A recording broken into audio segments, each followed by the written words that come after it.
আগুন জ্বলছে এখন বাঙালির অন্তর, 15ই আগস্ট হারালো বাঙালি স্বাধীনতার বর। লাল সবুজের পতাকা ছিনিয়ে এনে দিল যে সর, লাল সবুজের পতাকা ছিনিয়ে এনে দিল যে বঙ্গবন্ধু মুজিবর। আমার এই নৌকা বানানোর উদ্দেশ্য একটাই, সেটা হচ্ছে যে আমি কোনো অর্থের বিনিময়ে নয়, আমি দলকে ভালোবাসি এবং আগের থেকে দলকে অতিরিক্ত ভালোবাসার কারণে আমার নিজস্ব টাকা খরচা করে নৌকাটা বানাইছিলাম। তো এখন পর্যন্ত সরকার এটা নিয়ে আমি সরকার থেকে কোনো অনুদান পাই নাই। তবে এটা যেখানেই যায় সেখানে জনগণ ভিড় করে দেখার জন্য।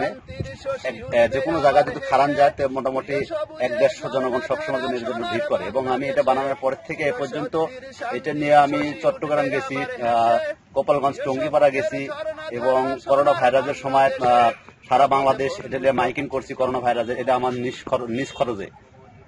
এখন পর্যন্ত সরকার থেকে কোনো অনুদান পাইনি। যদি এটা আমি একজন একদম গরিব মানুষ, এটাই আমার সম্বল। আমি যদি সরকার থেকে আমার কোনো একটা অনুদান দিত কিংবা সরকার থেকে যদি আমাকে সাহায্য করতো, তাহলে আমি আরো এর চাইতে ভালো কিছু করার চিন্তা ভাবনা আমার ভিতরে রয়েছে। এবং আশা করা যায় এটা আমি যদি সরকার থেকে কোনো অনুদান পাই, তাহলে আমি এটা 3 চাকা 4 চাকা দিয়ে একটা বানানোর খুব আমার ইচ্ছা। এবং আমি দলের হয়ে কাজ করতে চাই এবং যাতে দলের এটার নতুন প্রজন্ম যারা, তাদেরকে আমি স্মরণ করে দিতে চাই যে এটা শেখ হাসিনার প্রতীক, নৌকা প্রতীক। হ্যাঁ, এটা যাতে নতুন প্রজন্মগুলো যাতে আগের থেকে নলেজ আসে, যাতে এটা সরকারের প্রতীক।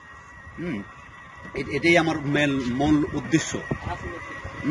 এবং মাননীয় প্রধানমন্ত্রী জননেত্রী শেখ হাসিনা এটা যদি আমাকে কোনো একটা দেয়, অনুদান দেয়, তাহলে আমি এটার মাধ্যম দিয়ে আমি আরো বড় কিছু করে জনগণের সামনে। আগুন জ্বলছে এখন বাঙালির অন্তর, 15ই আগস্ট হারালো বাঙালি স্বাধীনতার বর। লাল সবুজের পতাকা ছিনিয়ে এনে দিল যে সর,